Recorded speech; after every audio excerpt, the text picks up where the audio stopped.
నమస్తే గురువుగారు. శ్రీమాత్రే నమః.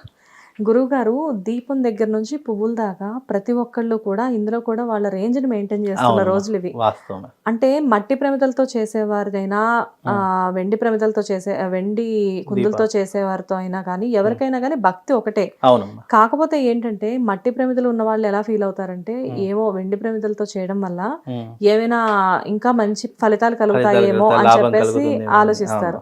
ఈ ఆఖరికి పువ్వులు మనం మొన్నటి వరకు వినాయక చవితి హడావిడి చూసాము. ఇక్కడ ఏం జరిగిందంటే కొంతమంది పువ్వులు సమయానికి అవైలబుల్ లేని వాళ్ళు అష్టోత్తరాలు లాంటివి చదివేటప్పుడు వెండి పూలు దొరుకుతాయి కదా బయట, వాటితో కూడా చేస్తున్నారు.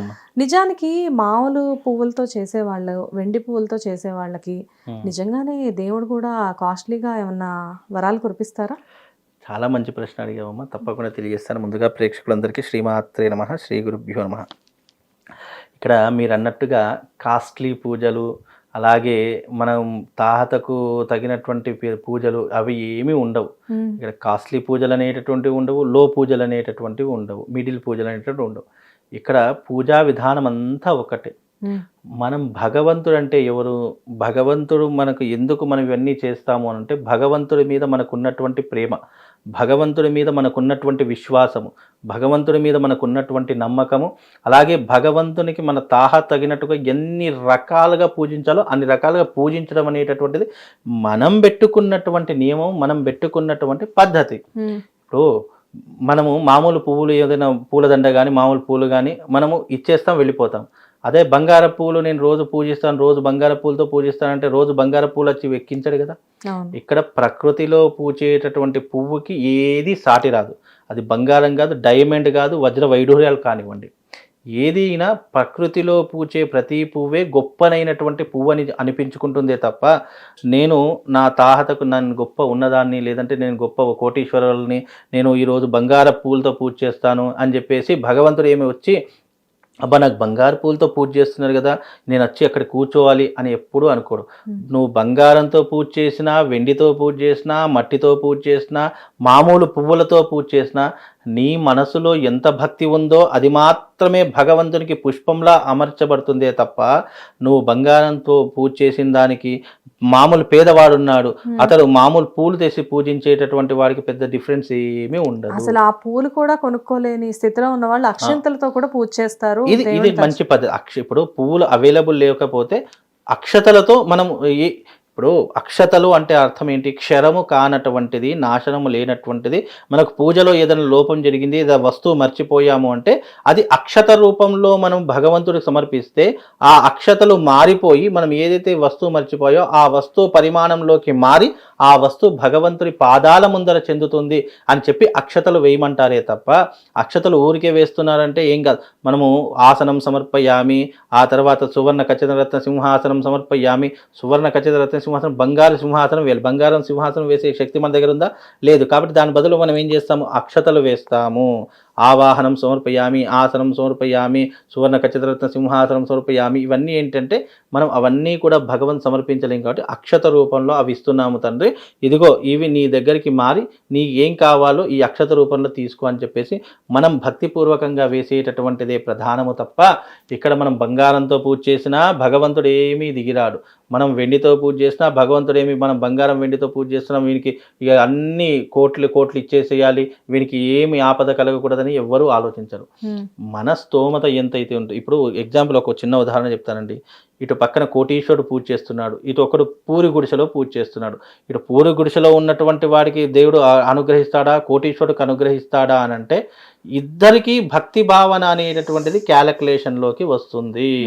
ఇక్కడ భక్తిని నువ్వు కోటీశ్వరుడి గర్వంతో పూజ చేస్తున్నావా, నువ్వు పేదవాడైనా సరే ప్రేమపూర్వకంగా పూజ చేస్తున్నావా అనేటటువంటిదే భగవంతుడు క్యాలిక్యులేషన్ వేస్తాడు తప్ప ఇక్కడ బంగారు పువ్వులకో లేదంటే వెండి పువ్వులకో ఆశపడేటటువంటి వాడు భగవంతుడు కాదు. అలా అనిపించుకునేటటువంటి వాడు ఎవరు కూడా భగవంతుడు అనేటటువంటి వారి పేరులోకే పిలువబడరు. అంటే ఎవరి స్తోమతను వాళ్ళు చూపించుకోవడానికి మాత్రమే ఇలాంటివన్నీ చేస్తున్నారంటారా? అంతే. అంటే స్తోమత అనే మాట మనం మాట్లాడకూడదు. ఏంటి అంటే ప్రేమ. ఇప్పుడు భగవంతుడు అంటే విశ్వాసం, నమ్మకము. మనకు భగవంతుడు ఇన్నిచ్చాడు కాబట్టి కాబట్టి భగవంతునికి ప్రేమపూర్వకంగా ఇదిగో నా వంతు నుంచి నేను ఇంత సమర్పిస్తున్నాను, ఈ రకంగా పూజ చేస్తున్నాను, భగవంతుడికి ఇస్తే నాకు ₹1 ఇస్తాడే అని అనుకునేటటువంటి భావన కొంతమందిలో ఉంటే, మరికొంతమందిలో మీరు అన్నట్టుగా గర్వం ఉంటుంది. అరే నేనేంటో చూయించుకోవాలి, నేనేంటో భగవంతుడి దగ్గర చూయించుకుంటే 10 మంది నన్ను చూసి గౌరవిస్తారా, లేదా నన్ను పొగుడుతారా, లేదా నన్ను ఏదో రకంగా నన్ను గొప్ప అంటారా అనేటటువంటిది విమర్శ కొంత దాంట్లో ఉంటుంది. కాబట్టి ఇక్కడ మీరు అన్నట్టుగా 2 రకాల మనుషులు ఉంటారు.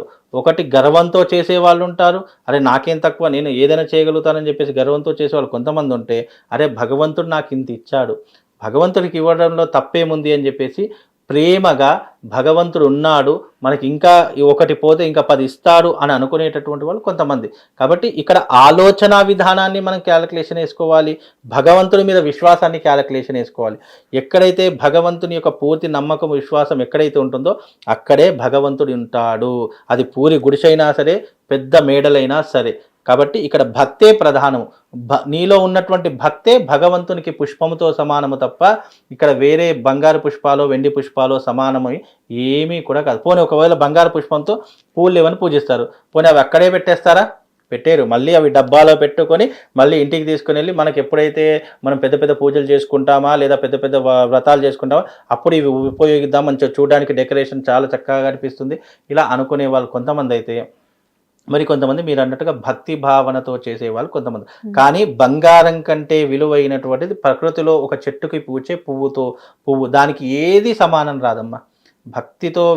భక్తితో ఇచ్చే ఒక్క పుష్పమైన చెట్టు నుంచి స్వయంగా మనం తీసుకువచ్చి తెంపుకొచ్చి భగవంతుని పాదాల ముందు ఎప్పుడైతే ఉంచుతామో దానికి సరిసాటి ముల్లోకాలలో ఏదీ రాదు. అందుకే ప్రకృతిలో పూచే ప్రతి పువ్వు భగవంతుని పాదాల చెంతకు ఎందుకు అన్నామంటే అవన్నీ కూడా ప్రకృతి ఏ రకంగా ఇస్తుంది, భగవంతుడు ఇచ్చే ప్రతి పువ్వు మళ్ళీ తిరిగి భగవంతునికే మనం అర్పిస్తున్నాము. దానికి సరిసాటి మీరు అన్నట్టు బంగారం రాదు, వెండి రాదు, వజ్ర వైడూర్యాలు ఏవి కూడా రావమ్మా. గురుగారు లాస్ట్ అండ్ ఫైనల్ గా ఒక్క చిన్న డౌట్ అడుగుతాను ఇందులో, అసలు ఏ పూలు అవైలబుల్ లేనప్పుడు ఎలా పూజ చేసుకోవాలి? ఏ పువ్వులు మనకు అవైలబుల్ లేవు అంటే చక్కగా గిన్నెలో అక్షతలు తీసుకోవాలి. మనకి అసలు పసుపు లేదు, కుంకుమ లేదు, మనకి పువ్వులు లేవు, ఏం లేవన్నా కనీసం అక్షతలతో పూజ చేసిన ప్రతి ఒక్క వస్తువు ఆ భగవంతుడి పాదాల చెంతకు చేరుతుంది. అంటే ఆ రూపంగా మనము పుష్పం సమర్పయాన్ని అక్షతలు వేసామనుకోండి, ఆ అక్షతలు ఏమవుతాయి, పుష్పం రూపంలో భగవంతుడికి కనిపించడం ప్రారంభమవుతుంది. మనము ఆభరణం సమర్పయామి అనుకున్నప్పుడు అక్షంతలు వేసామనుకోండి, అది ఆభరణ రూపకంగా మారి భగవంతునికి అది ఒక ఆభరణ రూపకంగా కనిపిస్తుంది. ఇక్కడ భగవంతుడు భక్తి భావాన్నే చూస్తాడు, ప్రేమనే చూస్తాడు, ఆ భగవంతునిపై విశ్వాసాన్నే చూస్తాడు తప్ప మనం ఏం వేసాం, మనకి వీడు మంచి పువ్వు వేశాడా చెడ్డ పువ్వు వేశాడా అని భగవంతుడు ఏం చూడడు. వీడు మంచి నైవేద్యం పెట్టాడా చెడ్డ నైవేద్యం పెట్టాడని భగవంతుడు అనేటటువంటి వాడు ఆశించేటటువంటి వాడు కాదు. భగవంతుడు అనేటటువంటి విశ్వసించేటటువంటి వాళ్ళే భగవంతుడు. అంటే వీడు నిజంగా నా మీద విశ్వాసంతో ఉన్నాడా లేదా అని చూసుకునేటటువంటి వాడే భగవంతుడు తప్ప వీడు ఏం తెచ్చాడు ఏం పెట్టాడు అనేటటువంటి వాడు భగవంతులు అనిపించుకోరు. అలా ఏ భగవంతుడు కూడా ఉండడండి. బాగుంది గురువుగారు. భక్తుల మనసులో రకరకాల అనుమానాలు. ఇప్పుడు నేను అమ్మో ఈ పూలతో పూజ చేయకపోతే ఏమన్నా చెడు జరుగుతుందేమో, పండగ అయ్యేసరికి పూలు ₹100 ఉన్నా కానీ తెచ్చుకుంటారు, అంటే వాళ్ళ స్తోమతకు మించి తెచ్చుకునే వాళ్ళు కూడా ఉంటారు.